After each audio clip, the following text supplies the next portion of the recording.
All right, welcome back. This is episode 2 of Health Further, where my partner, Vic Gatto, and I, we try to make sense out of this crazy world and relate it back to the healthcare industry. Glad we made another week. Yeah. We're, two down and 1,000 to go. Yeah. So today's show, we're definitely going to talk a little bit about some healthcare deal news, but there's going to be a lot of financial stuff we're going to cover today. So just a heads up on that. But I think we're going to start with a conversation about Amedisys.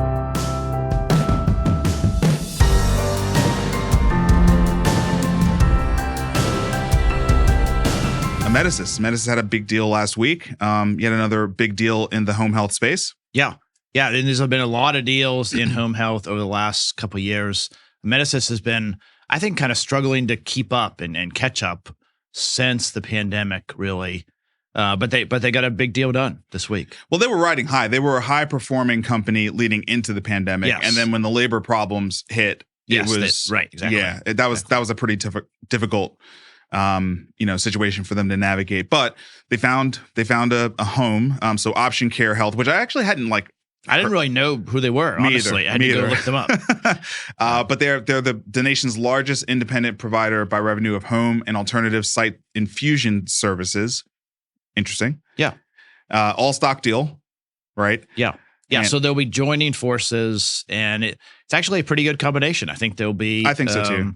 Able to help each other out. Yeah, I think it makes sense. So let's just kind of take a look at Amedisys and how they have been performing here. So like we said, I mean, before the pandemic, it was a pretty good run up. And even, leading into 2021, that peak market cap of 10 billion, that's pretty impressive, right? That run up there. And then they acquired Contessa. Yeah, and this management team had turned it around over a 5-year period from the depths of nothing. So they've done a great job building to that. That's right. But then, I mean, it's been a rough run. I was really surprised about Contessa. I mean, it was a startup here in town. Yeah. We know the team. Yeah. I love Contessa. I thought it was a good deal, but the stock market didn't like it.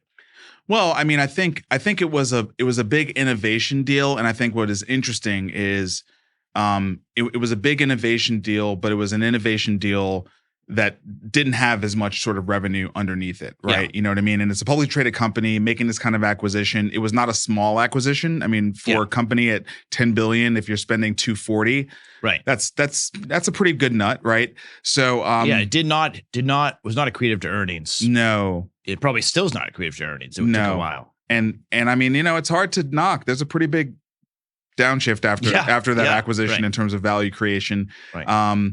And Optum and LHC gets announced, and so now we are at the Option Care sale. So I think this is pretty interesting overall. Vic, you pulled together this nice graphic that really shows over the last 12 months, home health has been the hotspot for acquisitions and mergers, right? Yeah, I mean, I think it is the place where people have kind of put a bunch of chips. So you see. We had on the last slide LHC and Optum buying LHC. Yep. Of course, we're talking this week about Amedisys joining forces with Option Care. Yep. But it's been a trend. Humana bought Kindred at Home, and they rebranded it. So it's all Humana, but they've rebranded it CenterWell. Yep. Which is interesting. I think it allows them to sell to other payers. Yes, of course. More easily. Another trend. Yes. The payvider trend, right? Yeah. And then Encompass, which of course had inpatient, rehab, and home health, spun out their home health to have a more pure play.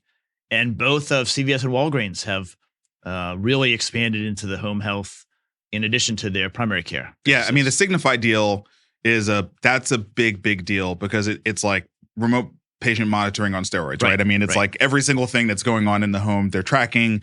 That was a very big deal. Was that $4 billion? It was a huge deal. I think it was $4 billion. It was, but I think it was $4 billion. That was a really big deal. And obviously Walgreens, with the VillageMD, hookup. Yeah. So I mean, look, there's a lot of consolidation happening in the home health space. I think it's tip of the spear, right, for these players. They recognize care moving to the home. It's going to be, a decade-long transition, but there's no question that if you're going to ever get value-based care, and I think it's also important to note that, Optum, Humana, into CenterWell, CVS, Aetna, right? So there's payers in the mix in half of these acquisitions. Yes, there's payers and risk contracts everywhere on this page. Right. And I think you're right. You need home health for value-based care. I also think it's, people think about it as post-acute, you are recovering and you often need home health for a period of time. And that's certainly true. But I also think it sort of drives the referral patterns because as you start to build relationships with these people, they're often frequent flyers. Like they're going to come back again to the health system. And if you control that relationship, I think you then can direct it if you choose to, if you have all the assets. So a group like Optum certainly has everything wired up. But I think CVS and Walgreens and Compass and now Option Care and Amedisys sort of can do that same thing. Humana is probably more in the Medicare Advantage space. But so they're all taking slightly different approaches, but I think that's the kind of the. So let's just riff a little bit about what you think this means for innovators like us, right? So we're in the venture space. We generally don't think many of our companies are going to IPO, right? So now you have a whole nother set of acquirers here in these home health. Sort of. Obviously the headline here is Humana, Optum, CVS, Walgreens. So really not new companies, but new capabilities, right, that have been created. And there's going to be a lot of needs for innovation that's going to happen here. Now, I think what's going to be interesting is how much did they learn from the past, right? So Amedisys and Contessa is sort of an interesting analogy, right? So are we going to see more of those types of businesses? There was a big move around hospital at home, but now it feels like we're thinking more about very specific, maybe disease states, maybe very specific risk contracts, maybe specific bundles, maybe specific, payer mixes and models. What do you think is going to be the as a VC or as a small high growth company? I think it's really important to focus. So focusing on a disease state or a particular population type, like maybe Medicare Advantage and cardiac care, really allows you to focus in and get very good at what we used to call disease management. But now I think it's sort of the entire kind of length of care across, leaving the health system, that whole recovery phase, but then ongoing, making sure that they stay healthy. And if they need to go back, then you direct them to the right provider. I think these groups are going to be interested in those kind of focused niche plays, and they have now the breadth to sort of buy up several things that we build. Here's another angle. I don't know that much about Encompass Health, but the rest of them, even Humana, because CenterWell actually, I believe that brand was really a primary care, urgent care brand that's now been expanded to the home health, right? It's an urgent care for seniors, right? I think. Right. Okay. So I think another thing is, Optum obviously has Optum Care, but CVS and Walgreens clearly are in the primary care, urgent care business, right? Yeah, and Oak Street was a big play to that. Exactly. So there's also clearly something going on around that primary care loop, right? So not necessarily everything thinking about, discharge and post-acute, but like just general well-being, right? And even with the option care, right? You're talking about, infusions. Okay. You can add phlebotomists to that. And now, you've got something that can be more of a consistent wellness platform. Thinking into the future, obviously, thinking 10 years, not necessarily what we're going to be doing today. I think that's right. Whether you start in a primary care setting or you grab them post-acute and then sort of bring them over to have a consistent care. It used to be called medical home. I hate that term. Who is the point of contact that I always call when I need help? Right. And I think all of these brands are looking to do that. And you enter through different doors. I think there are people that have I have a primary care doc that is my go-to person, but there's a lot of people that don't have that. Yeah, but you and I are Gen X. Yes. And so I think you might be able to grab people after they have a new knee and they have a ton of rehab, a lot of home health they need. And then you can sort of pull them into the system kind of through that door. But either way, you want to get a long-term relationship and kind of steer that patient, one, to be more healthy, take better care of themselves. But I think also with all of these payer-focused now providing services, steer them into our universe. Right? So last question. Do you think that this overall accelerates value-based care? I don't know that this accelerates it. I think it has to be, well, I guess it accelerates it. I think it's still pretty slow. Yeah, agree. Yeah. So maybe it accelerates it, but from a slow base. What's the pace of acceleration? Right. Yeah. Agree. Okay, awesome. So good discussion. Something we'll need to be watching over the next year, I think, really see what ends up happening, because all the pieces are now off the chessboard. I mean, Emeticis and LHC, those were the big ones. Yeah. And they are now embedded into other systems, right? And so it's going to be interesting to see how this all plays out. Yeah, there's another group of what I'd call regional home health groups, but they're not nationwide. They don't give you a entire swath of the country like Emeticis did. Right. All right, so we're going to go to our first break, where we're going to have our first sponsor, which is ourselves. Yeah. It's a friendly sponsor. Yeah. Tell you a little bit about Jumpstart Foundry. I want to take a minute to talk about our investment vehicle, Jumpstart Foundry.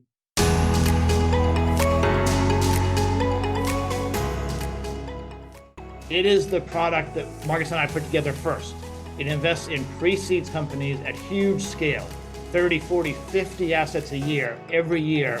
Jumpstart Foundry invests in across the U.S., the best and brightest entrepreneurs that are really making a difference, making something better in healthcare. If you listen to this podcast, you hear all the challenges, everything we're facing in healthcare. Bottom line is we spend $4 trillion a year and we don't get great outcomes. Jumpstart Foundry allows individuals for a very small minimum, $25K, you can come in and get to deploy that capital across the entire portfolio. You get immediate diversification. There are no management fees, super easy to get involved and really make a difference. You can have an impact. Come learn more at www.jsf.co. That's Jumpstart Foundry. Thanks for listening. Now back to the show.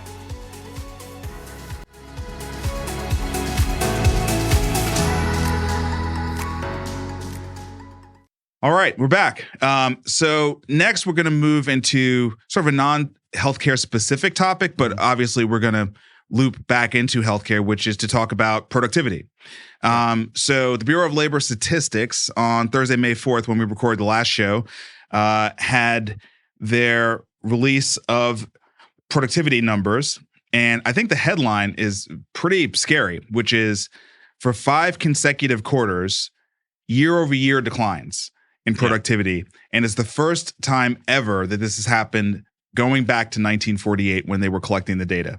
Have we had 5 back-to-back quarters of decreased productivity? We've never seen that much or that little productivity. Yeah. So this graph here, the gray in this graph is output per hour. And you can see it does on occasion in certain windows, not often, but on occasion it goes down. This is actually pretty remarkable that our country has had such consistent productivity growth. I mean, this is what's great about America. Yeah, it's incredible. Yeah. When you really think about it in the long view, from 1948, that's an amazing chart.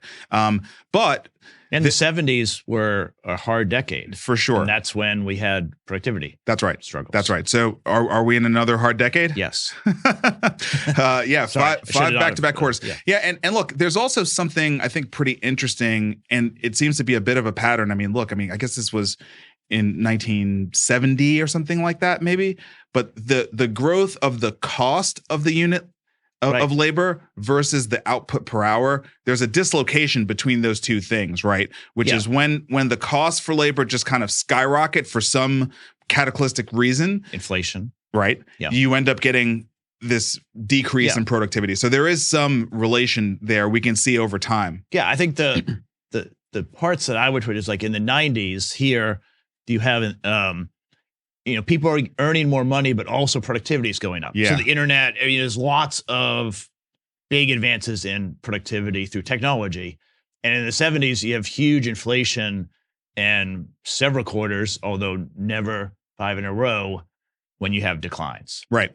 And so it's not a good sign. I mean, maybe it'll turn around, but it's not a good sign that we have very high labor costs and declining productivity. Yeah, it would be interesting to kind of go back and see where we had these significant decrease in the costs over the last 20 years, whether those related to globalization, related to technology. It would just be interesting to see what drove those particular things. 2008, this could I think those are recessions. That's a GFC, right? Yeah, that's GFC. Yeah. I think that one is maybe a recession in 01, like the .com. Yeah, I think probably. that's what it is. Probably, yeah. Yeah. Okay. So that's we should probably just, for the audience, talk about productivity, because I had to go look it up to make sure I knew what the hell I was talking about on the show. Yeah. So the definition of productivity in economic terms is productivity is a measure of economic performance that indicates how efficiently inputs are converted into outputs. So it's an efficiency metric. Yeah. And you've basically posited that the economy can grow in three ways, which I've got listed here. So I'll just read it off, and then you can kind of go through them. Right. One, more people in the workforce. Right. Two, more raw materials, energy, wood, plastic, et cetera. So that makes a lot of sense. Yeah. And then third, more productivity through technology or new methods of production. Yeah, I think those are the ways that GDP, like our economy, can grow. Yeah. And the best of those is productivity. Because otherwise it's hard we have to have babies, and we're declining. We're declining population. Yes. It would be great. I mean, immigration or other ways we could but that's kind of stealing from other countries. Finding new raw material has its limits. There probably aren't many new sources of energy or other raw materials that we haven't already found. Not those that wouldn't come out of technology, right? I mean, so yes, technology would enable maybe a new support source or something. Yeah. How you would leverage the weather, how you would leverage solar or wind or water forces, right? Yeah. So if we put a bunch of solar installations in, and we had very cheap cost of energy, at least on a marginal basis, right, then you would have economy growth, and it would be great. So that would be an example. You get more raw materials, but through the technology of then implementing solar. Right. So I think it's not a good sign that productivity is down. That's why it made headlines. That's why I think it was worth bringing up. Yeah. So let's now relate this back to healthcare. So there's an MGMA study that came out beginning of May, and this is largely physician groups contributing to this survey, and they're just talking about staff shortages are draining productivity among their team. Yeah. So I think healthcare is not immune to this. It might be worse than the overall economy. There's a shortage of workers. We don't use technology tools. I don't think any of us would say that healthcare is super efficient at using its inputs to help people. It's just not efficient, and it is trending with the rest of the economy. Yeah, and it's we talk about this a lot in healthcare circles, but it is a different kind of industry because it is 50% paid for by the government, which means it's got all sorts of government incentives and regulatory capture embedded in its economic model. And, look, it creates a lot of jobs. And the government likes to say that it creates jobs. That's like one of those important metrics that it has, right? Yeah. And so like when you think about all the different, just the web of incentives and who's scratching who's back. One way to create jobs is to be inefficient. Exactly. Right? Exactly. And you can do that through regulation, right? Yeah. You can say we must have a person sitting here to do this thing instead of a piece of technology. Yeah. Right?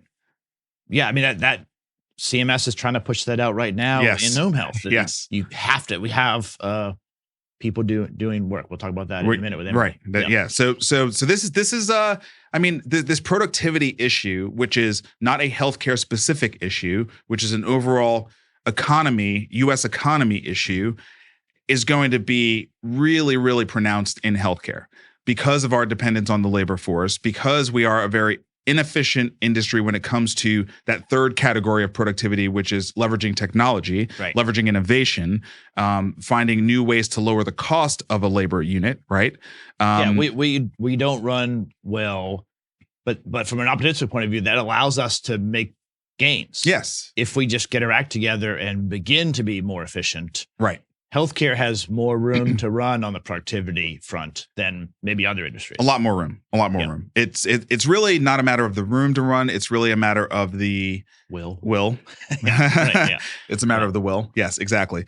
All right, and I think that's a good time to shift to the CPI because this is definitely going to be the storyline until we get this under control around all things. It came out this week. Yeah, so, and it's a driver. We should just at least explain that inflation impacts the cost of labor, right? And so that it's feeding into this overall productivity conundrum that we're in.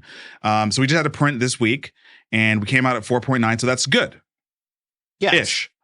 Slightly better. Yes, it's a good ish, right? We're a little bit down, but that durable portion of it, if we can look at this graph here from CNBC, the durable portion remains pretty consistent. It remains durable, right? The services component, the non-commodities piece of inflation is not really going down.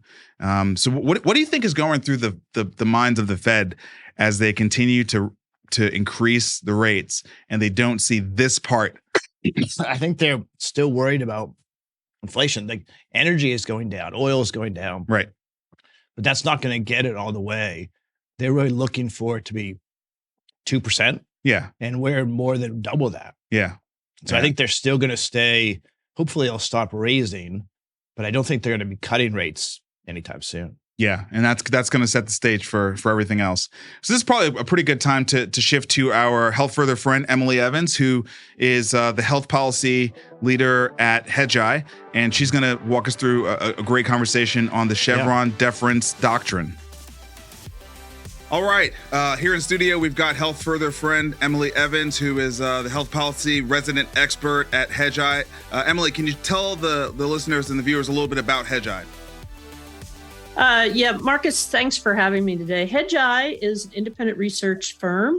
We focus on all areas of the U.S. economy and parts thereof. My particular specialty is health policy and healthcare, and I am a translator and a tour guide for investors and people in the industry. You slacked over a pretty esoteric topic, but we thought it was worth covering because I think there are some implications for the future of healthcare innovation and entrepreneurship. So we're going to talk a little bit about the Chevron Doctrine today, right? It's technically called the Chevron Deference. Okay. All right. See, we're learning already. Let's talk a minute before we get, and nobody fall asleep quite yet, because this is actually pretty interesting. On Thursday of last week, CMS made a proposal, just a proposal, not finalized, that says that for home and community-based services, which is a growing area in the Medicaid program, it's a growing area because states went, it's not great to keep our IDD populations or our dual eligible populations institutionalized. We should have them served in a more of a community setting, less institutional, more of a home setting when possible. And so a lot of states have moved those populations into home and community-based services instead of having them institutionalized in, say, a long-term care facility like a nursing home. The proposal from CMS said that all Medicaid payments that companies, businesses that serve the home and community-based services component of Medicaid, their vendors to Medicaid, would have to spend 80% of their Medicaid payments. States have to spend, when they pay the vendors, 80% would have to go to compensation. That would leave 20% for SG&A, margin, et cetera. This is, as far as I know, never happened before. Never has CMS said, oh, yeah, let's say, here's what your margin is going to be. The exception, of course, being the insurance business, where they set, minimum loss ratios for certain insurance plans. But you don't have them say, okay, the margin for home health care should be 15%. This is never done it before. And one of the reasons they felt they could do it, there are a lot of political considerations in there, which we can get into, but one of the reasons they felt they could do it is because of the Chevron Deference Doctrine. Now, okay. Do you want me to tell you what that is? Yeah, I do, but I want to just make sure I'm understanding like the big issue here. So it sounds like the big issue is that we have an agency that is acting under some level of authority to set margins in a really, really tight labor market for the segment of the market that, we're hearing a lot of people talk about. Home care, people with high specialty needs, sort of an area where you may have challenges finding providers, and now we're putting some level of capitation on that market. Am I basically understanding that correctly? It's not so much capitation as because what you're saying here is no matter how tight your labor market is, no matter how much you have to pay people to work in home and community-based services, 80% of your Medicaid payments would have to go to compensation. So that means either you pay people more or you pay more people or some combination of both of those things. Okay. And if we focus in, you just said something important, which is CMS under some authority is doing this. Okay. And that's the trick. When an agency, as CMS has proposed here, makes a proposal like this, and please understand, this sort of action is very nonpartisan. Every president since really Obama has engaged in this kind of pushing the envelope of that regulatory authority. And what CMS is doing here under the direction of the White House, because we haven't seen a ton of policy saying, oh yeah, this is the direction we're going in. We've seen some political signals, but the mechanics of policymaking really had not brought this topic up until it landed on Thursday, which is why, it sent the stocks flying, and I'm sure created some heartburn in the private sector. But the real question is, do they have the authority? And I think a lot of people listening to this and a lot of people on the street think, oh, well, they're the government. They have the authority. Yeah. Sure. Government can do anything, which isn't really true. But it's more true and has been more and more and more true every year since 1984, when the Chevron Deference Doctrine was adopted by the Supreme Court and the opinion was written by Chief Justice Antonin Scalia. And it's been slowly evolving into more and more stretches, if you will, under that regulatory authority or under that legal authority you mentioned earlier. Vic, yeah. Yeah, so I mean, I want to just dig in to make sure I understand the issue, because if it's as I understand it, it's really going to be damaging. I think it is. The stock market has been behaving this way. I think if you are bound to pay compensation equal to 80% of what CMS reimburses, that does not allow for technology innovation or the ability to use tools, data, better practices to gain an advantage. It's basically socialism, or allowing like every competitor is going to have to be the same, basically, using all human labor. It's like the unions are taking over our healthcare. And I'm in favor of people delivering care in the home. I think that's needed. But I also want to reward companies that maybe create a new technology and could deliver better care with fewer people and have profit for investors. It seems like anti-American to do that. Well, and there's been conservatives have really led the charge on this kind of creeping authority from all agencies. And actually, the Supreme Court accepted a case just a couple of days ago. It has nothing to do with healthcare. It's about fishing. Okay. But they accepted a case that actually challenges the authority of Chevron Deference, which challenges the authority of CMS to even do this. So, in fact, from the justices' point of view, the four that voted in favor of accepting this case, from their point of view, you're absolutely right. They're saying, oh, wait a minute. If you're going to adopt a specific margin for a specific area, that's really something Congress probably has to do and would have to do it after all of the usual deliberations. It's not really something an agency could do. At least that's the way I think that it will eventually evolve, because we've been seeing signals that the Supreme Court is not like Chevron deference at all. And there were some fairly big reaches during the Trump administration, particularly in that 2020 period, that have all been shot down by the courts, not because of the Chevron deference, but kind of coming up pretty close to that. So your perception's right. How can this be? And the answer is because of politics, and politics overriding the policy mechanism, because a policy discussion would identify almost immediately the problems you just cited. Where's the innovation going to come from? Where's the technology? Where are the people going to come from? So, I mean, can we just talk about how this may have historically shaped healthcare the way that it is today. Because as you've said, we all just, when something's been happening for several decades, we just sort of build it into like that's just the way it works. But since it is based on this case from Scalia, as you said, what was it, 80s? 1984. 84. Okay.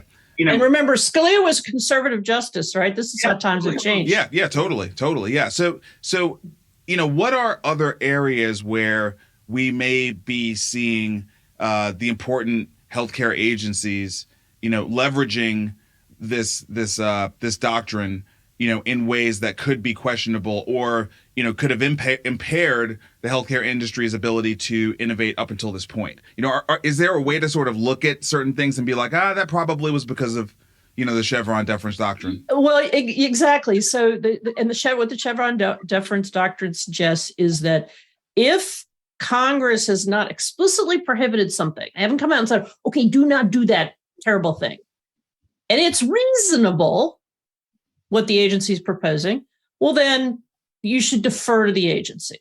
Okay. In the case of the CDC banning, putting a moratorium on evictions during COVID, the court didn't even review the Chevron doctrine because they're like, that's not reasonable. It's not reasonable to say people can never be evicted because it might create a homeless crisis that you don't have any work done. No. So in the context of healthcare, this doctrine has allowed the agencies to dictate, and I've heard investors say through the stroke of a pen, certain activities that they like or don't like that don't have political support, by which I mean congressional support. A great example of that was the Trump administration came up with this, and I know we don't want to use a lot of statutory citations like 340B, but most people listening to this probably know what 340B is. It's a drug discount program. And the Trump administration kind of reallocated revenue from that. It had absolutely no statutory support for that. And of course, courts eventually said no, again, not getting to the Chevron deference. Where it gets iffy, take a law like the Affordable Care Act. And remember, Barack Obama really frustrated because he couldn't get through Congress. Congress, this is when the wheels really came off on Capitol Hill.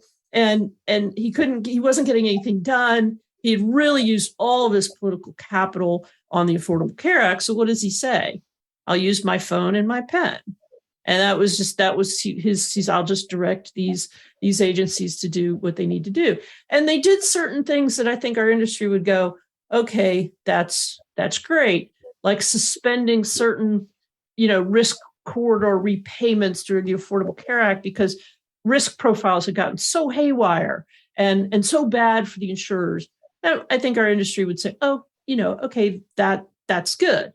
In the case of the Trump administration and the 340B program, you took a big old sledgehammer to some of the, revenue models for nonprofit hospitals. And that, I think what most people would say was not good because, there was no notice on it. So it's always been part of it. It's just really ramped up since the Obama administration. And now we're in this kind of tit for tat. Well, Trump did it, so we can do it. The Biden administration can do it. And Trump said he could do it because Barack Obama did it. And it's just sort of devolved from there. But this proposed rule that says home and community-based services, you have to take 80% of your Medicaid payments and use it for compensation. That's just another devolution, if you will, of using the bureaucratic system. And there's tons of others. The way in which home health has been, home health has been a redheaded stepchild of the CMS for years. And no offense to any redheads, but it's been and so it takes a lot of abuse in terms of coding changes and so forth. There's also like this rules in Medicare Advantage. it's stuff that doesn't make the front pages. It's really material to the operations of the industry. And now we've seen this home and community-based services rule. It really is kind of extended into a new level. So, I mean, I think it is really a sign of the dysfunction of our national government, right? It's supposed to be that we have three different branches of government: legislative, executive, and judicial. And this is, in my view, this is the executive division trying to grab power from the legislative body, which is pretty incompetent. And so whether I agree with the ruling or I don't agree with the ruling, it would be better to have the three branches be functional. But you're exactly right. And Vic, one of the reason this has happened, the reason the federal government has leaned deeper and deeper into the bureaucracy is because you can't get anything done on Capitol Hill. And the last bipartisan piece of healthcare legislation, I believe, was 2006 when Medicare Part D was approved as part of the Medicare Modernization Act. That was at 2006. And then you had the Affordable Care Act was passed on a partisan vote, through a reconciliation process, which is why it's still a pretty hot topic even today. And that was over a decade ago, that happened. So it's a function of that power struggle in Congress. And if you've been elected president, well, you want to get something done, right? You want to do something cool, and you can't, because what do you do is you bend that Chevron Deference doctrine into all kinds of pretzel shapes. So what if those justices they've taken this up, if they decide, and it takes 4 justices to take up a case, and they only need 5. If they decide that and they narrow the Chevron deference, or they actually toss it out completely, then what will happen, and I think this is kind of what you're getting at, what will happen is that Congress will have to do its job if it wants to do anything at all, right? Because it won't be able to lean into the bureaucracy. And you'll hear people in leadership, and they'll say things like, yeah, there's this conflict in this bill or whatever, but we'll let the bureaucrats figure it out. They actually say that. And now they won't be able to really say that if this happens the way I think it will. So, Emily, I'm a little confused because, Vic was just talking about how broken our legislative body is, but, I think now our judicial body is pretty partisan, which it was never really supposed to be. And so, now as we're talking about the Supreme Court taking this up, and I think, are you, first of all, just 2 questions. One, are you implying that this case that has nothing to do with healthcare that they're talking about taking up right now, about fishing, right? This fishing case, that this actually has implications broadly to set precedent for the Chevron Deference doctrine first. And then the second question is, because it is a weapon that has been used on both sides of the aisle, depending on who is in power in the executive branch, what's the incentive for this partisan Supreme Court to eliminate it, before, there's a potential change in who's in the White House? I mean, it seems like it would be a pretty short-term view change to make, when it's pretty clear the House and the Senate are going to be broken for the foreseeable future. Like, that's not going to get fixed in the next 4 or 5 years. Well, I think that when you think, I know and I understand, and particularly what's happened up on Capitol Hill today, that people view the Supreme Court as partisan, meaning R versus D or left versus right. And that's really not the way to think about it. The way to think about it, and remember, Justice Scalia wrote the opinion for the Chevron deference. He was saying at the time that we can trust the bureaucracy, these professional group of people who can, make these reasonable determinations. He's the one who started that ball rolling. The Supreme Court is kind of divided more between Federalists, and that's Kavanaugh, Gorsuch, as 2 of the most recent examples, and the more traditional group, that's John Roberts, who who was Chief Justice on the marriage. I can't remember the law, the marriage equality decision. And then there is because it's so small, we kind of lump them together, and that is the kind of progressive, liberal, traditional activist judges. Kagan, for example, Sotomayor, Breyer was in that group as well. Jackson has to recuse herself on this particular Chevron case because she ruled at the lower court level. I don't think you mentioned Alito and Thomas. So where would you put them? Are you putting them in the Federalist Thomas bucket? Thomas is a Federalist. Yeah, okay. I would say Alito too. I think it's easy, like I said, it's easy to kind of plug the R versus D thing, which I don't even think applies to politics, but but the reason the Federalist project to get judges on the lower bench and the appeals courts, that has been a project that's been underway for about 35 years. Mm-hmm. And you're seeing that emerge at the Supreme Court now. But that has been a concerted project for 35 years by the Federalist Society, and they've been quite successful with it. So when you think about it, you kind of reframe your mind a little bit. The Federalists are the dominant force on the Supreme Court, and as the dominant force, they believe in they are very much constructionalists. Keep the federal government out of it as much as you can, leave this to the states, whatever you can, and mind this creeping authority for the bureaucracy. That's how they're trained, and that's how they think. But it strikes me that if they modify the Chevron Deference, is that what you said? Deference, Chevron Deference Doctrine? They need to draw the line somewhere, right? The administrative bureauccy is going to have to implement law.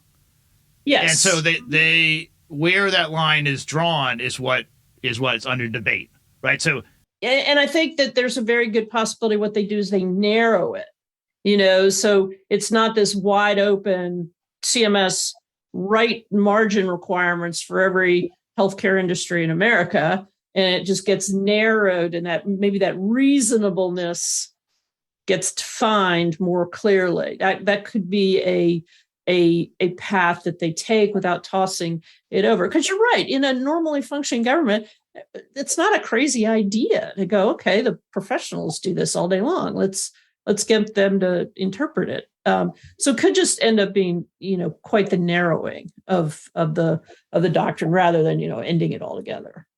Yeah, and that's probably where the smart money is landing, right? I mean, not on a total reversal or eradication, but like maybe a narrowing that maybe impairs the ability for CMS to do things like they just did. This 80% labor requirement. Right, exactly. That's the kind that would be consistent with what we've seen out of the court over the last 15, 20 years. The John Roberts wing has been dominant, but now with the appointments of Gorsuch and Kavanaugh, and Thomas is now ascendant, you've seen that, kind of more of an incrementalism, taking little bites at different things, and that could very well happen. But the result will be the same, which is either the Congress is going to have to start legislating again and stop being so sloppy because the Affordable Care Act was a landmark bill and it was very sloppy. Or CMS is going to have to be less active and stick to what the law says, which is a good news, bad news story, because most of the Medicare and Medicaid law was written in the 60s. So there's a lot of stuff in there that's not particularly useful anymore. Yeah, and I'm obviously completely biased, but my belief is that home health is going to be really needed. We should be increasing reimbursement overall and encouraging technology adoption and new innovation, mostly because we don't have enough home health workers. I mean, we're at a shortage. We can't find home health workers. So yeah, that's pretty clear. Okay, we're at time. Emily, thanks so much. As always, you always make us smarter, and we will definitely be having you back. All right, thanks for having me. That was fun.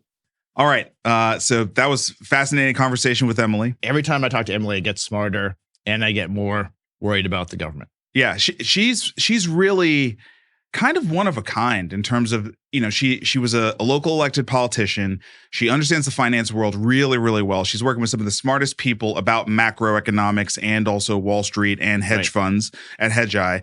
But she really is every single week. She's reading through these briefs and these new rules that get rolled out. Hundreds of pages. It's but then crazy. She can relate it and explain it to us, which is great. Yeah, which is awesome. So and we had that conversation not knowing that the Wall Street Journal was going to turn around and actually have a whole story about this on that this week. Yeah. It's a big issue. Yeah, for sure.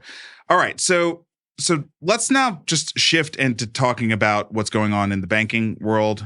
We talked about it a little bit in the last show with the collapse of First Republic, second largest bank failure in U.S. history. And now potentially PacWest is in the crosshairs right now in the crosshairs. I think we just need to try to back up and explain what's going on in this space, maybe even for our own understanding. What is the business of banking, and how can these big banks be potentially failing or already failing? Yeah, they can't all be mismanaged. Yep. So when the first one happened, people blamed Silicon Valley that maybe they did something wrong in their bond portfolio or whatever. Maybe they did, but now that we've had 4, there's a 5th one on their block. I just don't believe that they're all mismanaged. Right. And so I think we should just talk through the regional bank business model. Yep. And see if we can unpack what's happening. Yep. Just to learn what to expect, or maybe have a thesis of what to expect. Okay, great. So I think the place where you want to start is what the asset makeup. What's the asset makeup of a regional bank? Yeah. So the assets of a bank are largely loans, right? So the deposits are liabilities to them. Then they take that money and they make loans. And typically, I think most banks are doing pretty conservative loans. They have to. We need to just say for a second, banks are incredibly rigorously regulated. There's been a lot of talk recently about, these banks are going, fast and loose. Yeah, I don't think that's true. This is not true, okay? Like, this is not what's going on in the banking regulatory environment. When it was only one, you could maybe say maybe something happened, but I don't think that's true broadly. That's right. Right. So the basic thing they do is make loans to small businesses or someone that wants to buy a building or buy a piece of land. Right. And I learned this by trying to get loans. They're very conservative. Yes. And they typically are looking for 2 ways to be repaid that are conservative, underwritten. So it's not like a VC where they're hoping to get something. It has to be, you can pay me back and it's definitely going to work. And so if you just take an office building in downtown Nashville or downtown anywhere USA, there's rents. They have companies that are renting.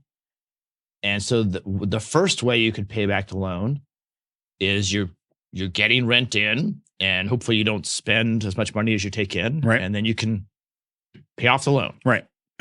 And that would be the first way. They wouldn't give you like growth assumptions, and they probably make sure that you put appropriate ideas about turnover of, they look at all the leases and everything. But in general, that's the first way, but that's not enough. Even when you have it fully rented, they still want a second payment. Yep.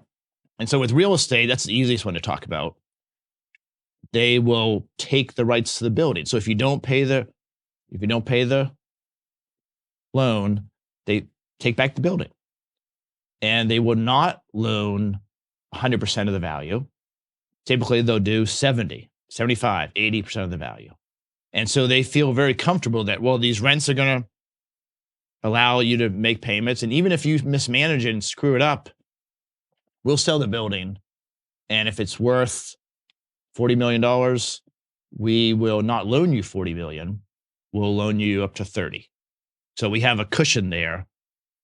And that's worked well for 50 years. The reason why it's worked well is because there are generally really good regulations in place that set all sorts of criteria on what you need to do to evaluate the creditworthiness of someone to whom you're going to lend money to. The reason for that is that you're ultimately lending against depositors.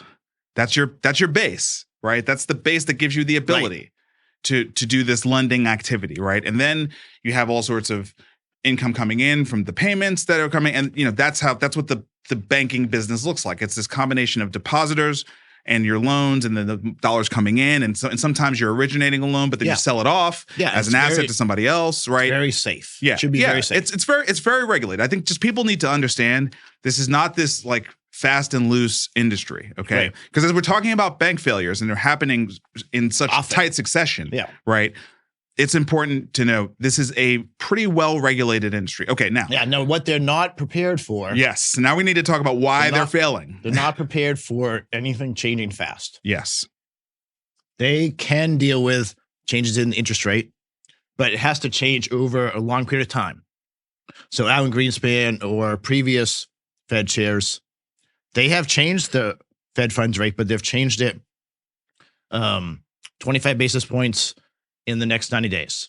And they tell you that's coming, and then they wait for 90 days, they make it 25 basis points. Then it's very boring. Right, right. It's monotonous, boring. It should not, the Federal Reserve should not be a high drama place. Yeah. But unfortunately it has been. Yeah. And we went through that in the last show. We showed the rate of change. We talked about how crazy that rate of change is, right? So and Vic, you're being a trooper fighting through this show. Okay, so let's now just talk through this 3-act play that we're in right now. We're in Act 2. So Act 1 was there were bond portfolios that were poorly managed, right? Yes. And that is what happened with SVB. That's what happened with them, right? Yeah. They didn't manage their hold to maturity, and they're available for sale. Yeah. They should have managed it better. Yeah, that was poor management. It was isolated to some banks. They were not the only one, right? And the reason we know they're not the only one is because in response to what happened to SVB, instead of just taking over SVB, they also created the credit facility, created a discount window for anyone to do it. For any of the banks who had these held to maturity bonds that were now underwater because of the interest rate changes, and said you can place them back. Okay, so that was sort of how they chose to address that one particular SVB issue. also was modifying the regulations to give them more leeway in the bond portfolio, which they should not have been doing. Yes, that's right. That's right. Okay. Yeah. Now we're kind of past that, right? Yeah. That we have the credit facility play is over. Yeah, we have the credit facility. So it's in place.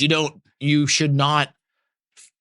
No one's going to fail from that. I mean, they would go to the Fed and fix it. That's been resolved. Okay. So Act 2 is we now every week have to have a target.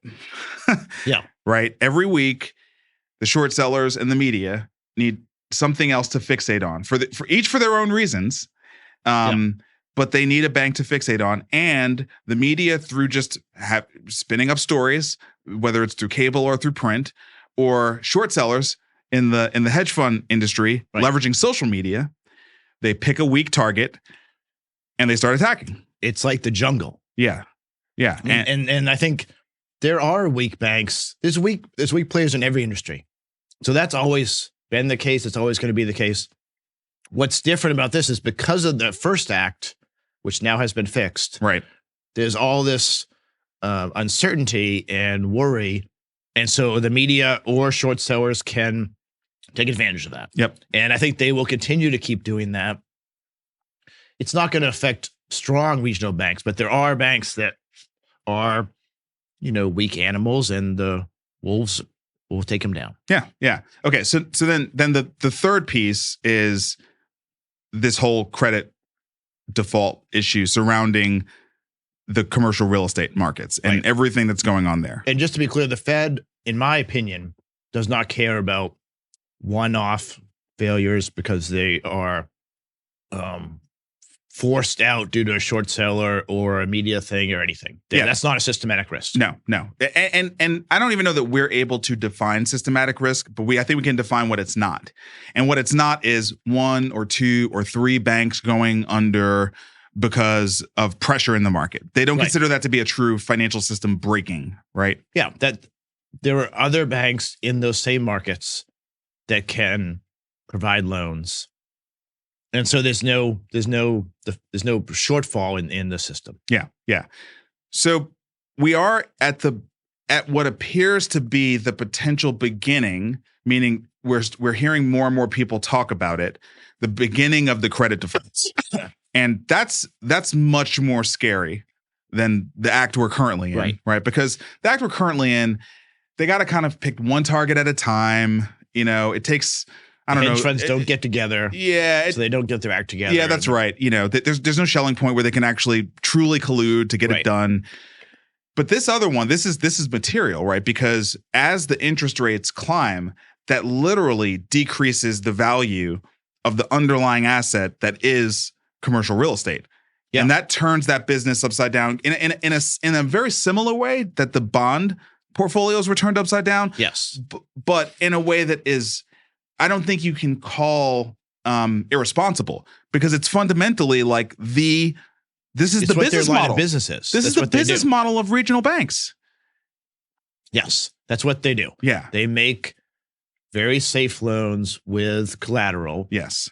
And if that collateral decreases in value, typically in the past, they have had a long period of time. The reason you want to be slow and monotonous is it gives the banks time to adjust, and they will come ask for more collateral. But it has changed so quickly that there are a lot of commercial buildings that are not worth enough to cover the debt. And so that's the potential for this third act of it, which I'd call it a credit event, where many people that own buildings and have debt will decide to not pay the debt and give the keys back to the bank because the building's not worth what they owe. Right. And so it's better for them to give it back to the bank. And the bank can't manage it, and they also can't sell it. How does this all relate to healthcare? I think that's going to happen in the next 3 to 12 months. Yeah, and why do you think that's going to happen? I mean, I think there's real data around this, right? Yeah, so there are loans that have to be refinanced, that are coming due. Right. And they have to be paid off or refinanced. Normally, you would refinance them. Yeah, and the number of those loans? I don't know how many, but it's $450 billion in value. By value. Yeah, so those loans, I don't see how they can get refinanced, period. And so that's going to be a real problem. The reason it matters to healthcare, or anyone really, is the Fed has to make a decision. Are they going to do anything? And if so, what? Yeah. And I don't think they can create a facility where they accept all of these buildings, because that's not an asset that they can hold. I don't know if they're allowed to hold a bunch of buildings. Right. And I also don't know how they would go about that. So taking back treasury stocks that are underwater, they make treasury stocks. They have treasury bonds. They know how to do that. I don't think that they're going to create a bailout like that for commercial real estate. Doesn't really seem like it's possible, because they're not the producer of the underlying asset. So like their ability to sort of back it out, just kind of collect it. I mean, they could, the Fed can always just buy a bunch of assets. I mean, isn't that kind of what happened during the credit default swap issue in the GFC? I mean, Yeah, they created. They did, right? They bought a bunch of. Well, they like grouped all the shitty assets in one thing, and then stood up and I think another and to buy it all. Yeah. Yeah. So whether it's the Fed or Treasury, they would have to work together and do something. So they could figure something. I mean, the federal government can figure it out. They can figure it out. They can figure it out. But it's not insignificant, right? I mean, if it happens, it's a lot bigger of a problem. Yes. This is just the $450 billion is this year. Right. You'd have to do it for other years. Yes. And I think that would be very inflationary. Yeah. Or they could reduce rates fairly dramatically to 1 or 0. Which is what happened the last time. That's the more likely scenario. And that would reverse all the asset prices. Yes. And fix the problem. Yes. But then it would have a secondary effect, Right. which is it would drive inflation. Yes. And Which is already durable. which it's still on the screen. It's already durable. It's already at 5%. So it would go back to 8, 10, 12, whatever. Yeah. And that is, I think, a real problem for healthcare, Yes. because healthcare systems do not get to set their price every day. No. In a pizza place, They cannot respond well to. You can change, the price of your inputs go up. You can change the price of what a large pizza costs. Right. Health system can't do that. They are stuck. Once a year, CMS comes out with new rates. Yep. And almost all the payers tie to that. Yep. So it doesn't really, almost 100% of their revenue is largely fixed until the next year. And I guess in theory, CMS could raise their rates significantly, but they never have, because we have as we heard from Emily, we have challenge in DC, and I just don't see how, with the debt situation we have, they're going to do that. So we're either in a situation where we let the banks suffer.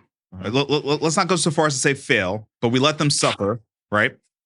And that's going to be a pretty significant issue, because look, these banks are in one way or another underlying financing that the healthcare industry depends on, right? I mean, and especially regional banks to regional health systems, especially like that particular segment of the industry for sure.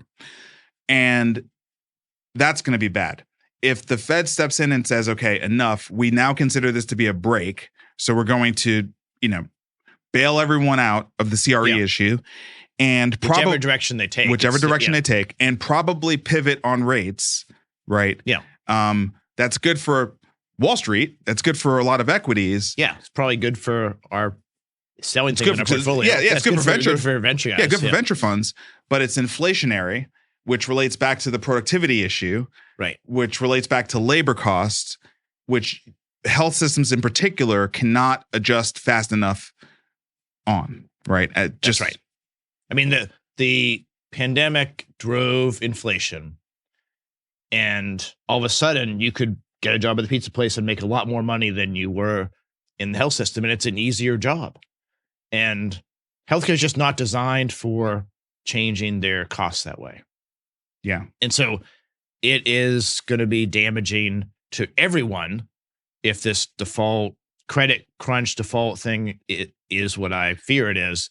But it's going to then flow to the banks and then to the health system.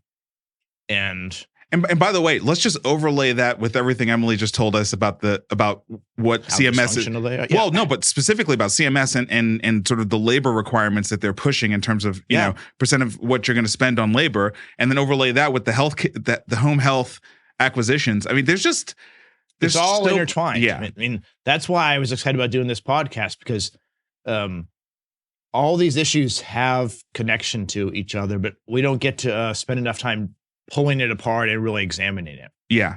Yeah. So unfortunately, I don't think we're going to leave on a clear note of. I don't have a good answer. Yeah. I don't know what to do about it, right? But I do think it's important for us to understand these things that are happening in the banking world, these things that are happening in the overall universe of productivity, the CPI prints that are happening. They're certainly not divorced from the healthcare system. And we as innovators, we're like bottom of the barrel in terms of like who cares about the venture folks. Yeah. But it's really important that we, the innovators, the founders, the investors, we're tracking all of this stuff so that we can understand where are there going to be needs for innovation and where do we need to be placing capital? But B, also, what are some of the pressures that the healthcare industry is likely to go through so that we can maybe anticipate slower sales cycles, lower budgets, availability, maybe a shift in dynamic power between one segment of the industry to another segment of the industry. I mean, these are we're in the middle of something really, really significant, right? Those 5 quarters of back-to-back productivity decrease, that's really bad. That's bad. The way out of this for the system or for one individual person or one company is to figure out a way to be more productive. Yes. And I think we're biased because we are innovators and investing in innovators. And that is typically meant to make people and systems more productive. It doesn't have to be with a venture-backed company. Any way you can find a little more productivity from your team or your company or in your own career, that will prepare you for this coming challenge. But I don't know if we're going to be able to do it quick enough.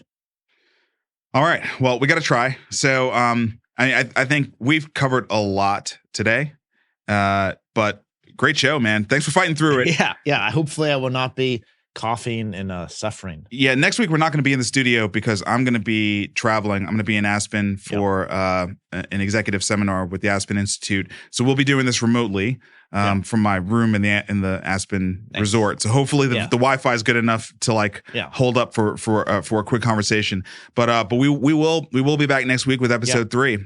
Yeah. Excited to do it. Hopefully we will not have any bank failures, and we'll be talking about something else more fun. Yeah. Hope so. So until next week, thanks for hanging with us, and we'll see you next time. Thanks, everyone.